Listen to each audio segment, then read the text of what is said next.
খবর শুনছেন বর্তমান সংবাদ চ্যানেল থেকে। আজ জানাবো পশ্চিমবঙ্গ দেশ এবং বিশ্বের বাছাই করা গুরুত্বপূর্ণ 7টি তাজা সংবাদ। শুরুতেই জানিয়ে দেব সংবাদ শিরোনাম। ভোটের আগেই ডিগবাজি, ভরতপুর ও বেলডাঙ্গা নয়, কঠিন লড়াই এড়াতে এই দুই আসনে লড়বেন হুমায়ুন। ভবানীপুরে মমতাকে গাছে বেঁধে পিটাবে বিরোধী দলনেতা শুভেন্দু অধিকারী। 182 আসনে প্রার্থী তালিকা প্রকাশ করল হুমায়ুন কবির।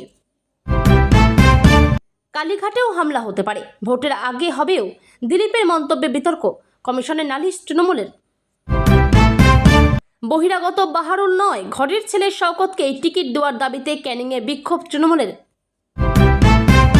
ভোটের মুখে কমিশনের সার্জিক্যাল স্ট্রাইক, 13 জেলাশাসক ও 5 রেঞ্জের ডিআইজি বদল, নজিরবিহীন রদবদল বাংলায়। বলির পাঠা করা হলো, তালিকা থেকে বাদ পড়তেই ক্ষুব্ধ তৃণমূল বিধায়ক বলছেন প্রার্থী হবই। আইপ্যাক তল্লাশিতে মুখ্যমন্ত্রীর অনুপ্রবেশ, সুপ্রিম কোর্টে তুলকালাম, রাজ্যের আর্জি খারিজ করে চরম হুঁশিয়ারি বিচারপতির।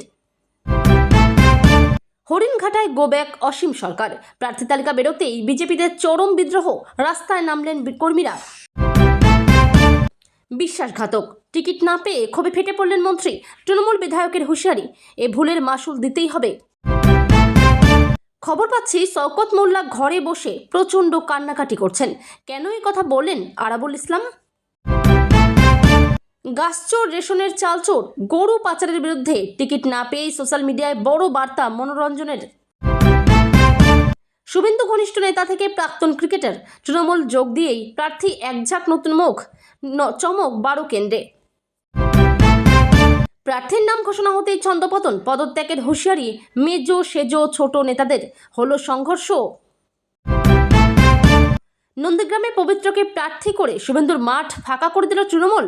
কোন অঙ্কে প্রার্থী করা হলো পদ্মফুল ত্যাগী নেতাকে? নেড়া বেলতলায় একবারই যায়, উনি আবার এসেছেন, হারিয়ে পাঠিয়ে দেব, সজলকে নিশানা শান্তিকার। শুভেন্দু গড়ে আবার বড় ধাক্কা, তৃণমূলে যোগ দিলেন পবিত্র করের স্ত্রীও। প্রার্থী নন, মহিলা সংগঠনের জেলা সভাপতির পদ ছাড়ার পরই আরও বড় পদক্ষেপ পূর্ব মেদিনীপুরের দাপুটে তৃণমূল নেত্রীর। কি করলেন জানেন? ভোটের মুখে হুমায়ুন কবিরের মাস্টার স্ট্রোক, 182 আসনে প্রার্থী দিয়ে তৃণমূল বিজেপির অঙ্ক কি বিগড়ে দেবেন ভরতপুরের বিদায়ী বিধায়ক? রেজিনগর না নওদা, ভরতপুর ছেড়ে 2 কেন্দ্রে লড়ছেন হুমায়ুন। তালিকায় ফিরহাদ হাকিমের প্রাক্তন জামাইও। তালিকায় তারকা মাত্র 4 জন। তৃণমূলের হয়ে ভোটের ময়দানে চিকিৎসক, ধর্মগুরু, পৃথিবীর কনিষ্ঠতম হেডমাস্টার ও প্রার্থী। সন্দেশখালীতে কি তবে রেখা পাত্রের দিন শেষ? তৃণমূল প্রার্থী ঝর্ণার মুখে বড় কথা, ভুল বোঝার তত্ত্ব। কেউ রুখতে পারবে না মমতাকে, 230 থেকে 235 পাবে তৃণমূল, আগ বাড়িয়ে বড় কথা বলে দিলেন বড় নেতা। দিল্লিতে গভীর রাত পর্যন্ত মেগা বৈঠক, আজই কি বিজেপির 150 আসনের দ্বিতীয় তালিকা? রাজ্য প্রশাসনের রদবদল করে লণ্ডভণ্ড করে দিচ্ছে নির্বাচন কমিশন, মনোজ জ্ঞানেশের কৌশলটা আসলে কি? ভোটের আগে ডিগবাজি বাবরির নামে ভোট চাওয়া হুমায়ুন কবিরের। দল ঘোষণার পর হুমায়ুন জানিয়েছিলেন নিজের এলাকা রেজিনগর ও বেলডাঙ্গা অর্থাৎ বর্তমানে রাজনৈতিকভাবে অত্যন্ত তাৎপর্যপূর্ণ 2টি আসনে লড়বেন। ভরতপুর অর্থাৎ তার নিজের আসনের লড়াই করবেন কিনা তা নিয়েও জল্পনা ছিল, কিন্তু বুধবার দুপুরে দেখা গেল খানিকটা হলেও পিছু হটেছেন ভরতপুরের বিদায়ী বিধায়ক। রেজিনগরে লড়লেও বেলডাঙ্গা থেকে প্রার্থী হচ্ছেন না তিনি, পরিবর্তে নওদা আসনেও লড়বেন তিনি। বিধানসভা ভোটের আগে শাসক দল থেকে বহিষ্কৃত হয়ে নিজের আলাদা রাজনৈতিক দল খুলেছেন বহিষ্কৃত তৃণমূল বিধায়ক হুমায়ুন কবির। ভোটের দাগ কাটতে হলে যে নিজের একক শক্তিতে তা সম্ভব নয়, তাও দ্রুতই বুঝে গিয়েছেন। আর তাই তৃণমূল ও বিজেপি বিরোধীদের জোটে টানতে মরিয়া ভরতপুরের বিধায়ক। বিধানসভা ভোটের আগে শাসক দল থেকে বহিষ্কৃত হয়ে নিজের আলাদা রাজনৈতিক দল খুলেছেন বহিষ্কৃত তৃণমূল বিধায়ক হুমায়ুন কবির। ভোটের দাগ কাটতে হলে যে নিজের একক শক্তিতে তা সম্ভব নয়, তাও দ্রুতই বুঝে গিয়েছেন। আর তাই তৃণমূল ও বিজেপি বিরোধীদের জোটে টানতে মরিয়া ভরতপুরের বিধায়ক। নিজের দল আম জনতা উন্নয়ন পার্টির তরফে 2 দফায় ঘোষণার পরও হুমায়ুন কবির সিপিএম। একজন ভবানীপুরের মেয়ে, অন্যজন পূর্ব মেদিনীপুরের ভূমিপুত্র। 5 বছর আগে প্রথম জন গিয়েছিলেন দ্বিতীয় জনের ঘরে। 21 নির্বাচনে মেগা ডুয়েল দেখেছিল নন্দীগ্রাম। 5 বছর পর দ্বিতীয় জন প্রথম জনের ঘরে এসে চ্যালেঞ্জ জানিয়েছেন। 21-এর পর 26ও সম্মুখ সফরে মমতা শুভেন্দু। গতবার চ্যালেঞ্জ দিয়েছিলেন নন্দীগ্রামে, সেখান থেকে কনফিডেন্স বিল্ড আপ। এবার সরাসরি ভবানীপুরেই চ্যালেঞ্জ করে বসলেন রাজ্য বিধানসভার বিরোধী দলনেতা। 26-এর বঙ্গযুদ্ধের এপি সেন্টার ভবানীপুরে দাঁড়িয়েই তিনি যে সরাসরি লড়তে চান মুখ্যমন্ত্রীর বিরুদ্ধে সে কথা আগেভাগেই প্রকাশ করেছিলেন শুভেন্দু অধিকারী।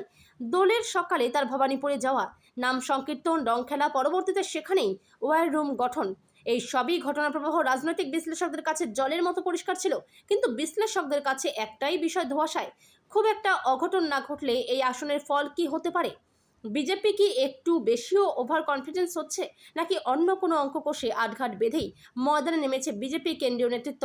মমতার গড়েই তার বিরুদ্ধে দাঁড় করানো হয়েছে শুভেন্দুকে। আত্মবিশ্বাসের কথা বলছিলাম।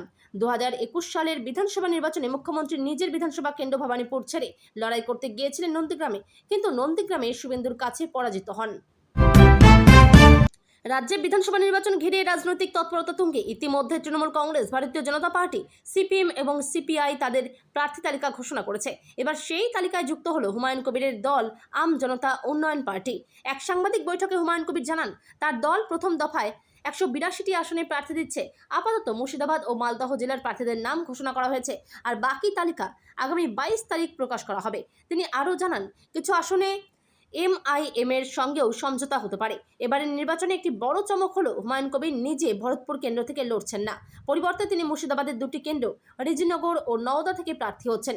এই সিদ্ধান্ত ঘিরে রাজনৈতিক মহলে নানা প্রশ্ন উঠছে।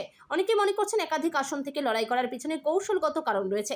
ঘোষিত তালিকা অনুযায়ী পূর্বস্থলী উত্তর থেকে বাপন ঘোষ, কান্দি থেকে ইয়াসিন হালদার, বেলডাঙ্গা থেকে সৈয়দ আহমেদ কবির এবং ভরতপুর থেকে সৈয়দ খুবাইব আমিন প্রতিদ্বন্দ্বিতা করবেন। দিলীপ ঘোষের বিরুদ্ধে নির্বাচন কমিশনে নালিশ করল তৃণমূল। উস্কানিমূলক মন্তব্যের অভিযোগ দিলীপের বিরুদ্ধে। নির্বাচনী বিধিভঙ্গের অভিযোগ নিয়ে কমিশনের দ্বারস্থ জোড়াফুল শিবির। রাজ্যের মন্ত্রী শশী পাজার বাড়িতে হামলার প্রসঙ্গে বিতর্কিত মন্তব্য করেন বিজেপির প্রাক্তন রাজ্য সভাপতি দিলীপ। কালীঘাটেও হামলা হতে পারে বলে মন্তব্য করেন। সেই নিয়ে নালিশ জানালো তৃণমূল। ব্রিগেডে নরেন্দ্র মোদী সভা ঘিরে রবিবার তপ্ত হয়ে ওঠে পরিবেশ। সেই সময় গিরিশ পার্কে রক্তারক্তি কাণ্ড ঘটে যায়। শশীর বাড়িতে হামলার ঘটনা ঘটে, শশী নিজেও আহত হন। সেই নিয়ে বয়ান পাল্টা বয়ানের মধ্যে বিতর্কিত মন্তব্য করেন দিলীপ। তার সেই মন্তব্যের ভিডিও রেকর্ডিংয়ের উল্লেখ করে অভিযোগ জানিয়েছে তৃণমূল। দিল্লির মুখ্য নির্বাচন কমিশনারকে দেওয়া হয়েছে চিঠি। তাদের দাবি দিলীপ আসলে উস্কানি দিয়েছেন। দিলীপের বিরুদ্ধে ব্যবস্থা নিতে আর্জি জানানো হয়েছে। আসন্ন বিধানসভা নির্বাচনের জন্য তৃণমূল বিধায়ক শওকত মোল্লাকে ক্যানিং পূর্বের প্রার্থী হিসেবে চেয়ে তার বাড়ির সামনে বিক্ষোভ। ক্যানিং পূর্বের বিধায়ক শওকত মোল্লাকে এবার ভাঙড় বিধানসভার তৃণমূল প্রার্থী শওকতকে ফের ক্যানিং পূর্বের প্রার্থী করার দাবি তুলেছে দলীয় কর্মীদের একাংশ। তৃণমূল প্রার্থী বাহারুল ইসলামকে বহিরাগত বলেই বিক্ষোভ শুরু হয়েছে। ক্যানিং পূর্ব থেকে তার নাম প্রত্যাহারের দাবিও তোলা হয়েছে। গতকাল তৃণমূলের প্রার্থী তালিকা ঘোষণার পরেই ক্যানিংয়ের জীবনতলায় বিক্ষোভ, রাতভর রাস্তায় টায়ার জ্বালে বিক্ষোভ, আজও এলাকায় উত্তেজনা। তৃণমূল কংগ্রেসের জন্য ক্যানিং পূর্ব থেকে এবার প্রার্থী করা হয়েছে মোহাম্মদ বাহারুল ইসলামকে। তিনি শওকত মোল্লার ঘনিষ্ঠ বলেই পরিচিত। তার বাড়ি ভাঙড় বিধানসভা কেন্দ্র এলাকায়। শওকত মোল্লাকে ভাঙড় বিধানসভার জন্য প্রার্থী করা হয়েছে। আর এই প্রার্থী ঘোষণার পরই তৃণমূলের কর্মী সমর্থকরাই বিক্ষোভ দেখানো শুরু করেন। তাদের দাবি, বহিরাগত প্রার্থীকে কোনোভাবেই মেনে নেওয়া যাবে না। গতকাল তৃণমূলের প্রার্থী তালিকা ঘোষণার পর থেকেই ক্যানিংয়ের জীবনতলায় বিক্ষোভ শুরু হয়ে যায়। রাতভর টায়ার জ্বালিয়ে বিক্ষোভ চলে। আজ সকাল থেকে উত্তেজনা রয়েছে এলাকায়। বাহারুল ইসলামের সঙ্গে এই নিয়ে ফোনে যোগাযোগ করা হলে তিনি বলেন, দল যা সিদ্ধান্ত নিয়েছে সেটাই চূড়ান্ত। কসবা নির্বাচনের দামামা বাজতেই বাংলা জুড়ে প্রশাসনিক স্তরে বড়সড় সার্জিক্যাল স্ট্রাইক চালালো নির্বাচন কমিশন। আদর্শ আচরণবিধি বলবৎ হওয়ার পর থেকেই একের পর এক আইএএস এবং আইপিএস অফিসারকে সরিয়ে স্বচ্ছ নির্বাচন নিশ্চিত করতে চাইছে কমিশন। ডিজিপি এবং 5 পুলিশ কমিশনারকে সরানোর পর এবার এক ধাক্কায় 13 জন জেলাশাসক এবং 5টি গুরুত্বপূর্ণ রেঞ্জের ডিআইজিকে বদলি করা হলো। বুধবার নির্বাচন কমিশনের তরফে প্রকাশিত এক বিজ্ঞপ্তিতে এই নজিরবিহীন রদবদলের কথা জানানো হয়েছে। কারা বদল হলেন, কারা এলেন? কমিশনের তালিকা অনুযায়ী রায়গঞ্জের ডিআইজি ব্রাথর অমিত কুমার ভরত, মুর্শিদাবাদের ডিআইজি অজিত সিং যাদব এবং বর্ধমানের ডিআইজি শ্রীহরি পান্ডেকে সরিয়ে দেওয়া হয়েছে। এছাড়া প্রেসিডেন্সি রেঞ্জের ডিআইজি কঙ্কর প্রসাদ বাউরি এবং জলপাইগুড়ি রেঞ্জের ডিআইজি অঞ্জলি সিংকেও বদল করা হয়েছে। অন্যদিকে উত্তর দিনাজপুর, মালদহ, নদিয়া, উত্তর ও দক্ষিণ কলকাতা, দার্জিলিং এবং আলিপুরদুয়ারের জেলাশাসকদের সরিয়ে নতুন মুখ আনা হয়েছে। উল্লেখ্য, রণধীর কুমার, স্মিতা পান্ডে এবং আর অর্জুনের মতো অফিসারদের বড় দায়িত্ব দেওয়া হয়েছে, যারা এর আগে রোল অবজারভার হিসেবে কমিশনের সরাসরি নজরদারিতে কাজ করেছেন। 74 জন বর্তমান বিধায়ক প্রার্থী তালিকায় স্থান পাননি। সেই তালিকায় নাম রয়েছে জঙ্গিপুরের বিধায়ক মনিরুল ইসলামের। তারপরই কার্যত বিদ্রোহ ঘোষণা করলেন তিনি। প্রার্থী তালিকা ঘোষণা হতেই তার বিস্ফোরক মন্তব্য, বলির পাঠা করা হলো। তৃণমূল ছেড়ে প্রার্থী হওয়ার কথাও বলেছেন তিনি। মনিরুলের জায়গায় ফারাক্কায় প্রার্থী করা হয়েছে। শামশেরগঞ্জের বিদায়ী বিধায়ক আমিনুল ইসলামকে। তারপরই মনিরুল ইসলামের দাবি, ফারাক্কা বিডিও অফিসে এসআইআর ইস্যুতে প্রতিবাদ জানানোই তাকে বলির পাঠা করা হয়েছে।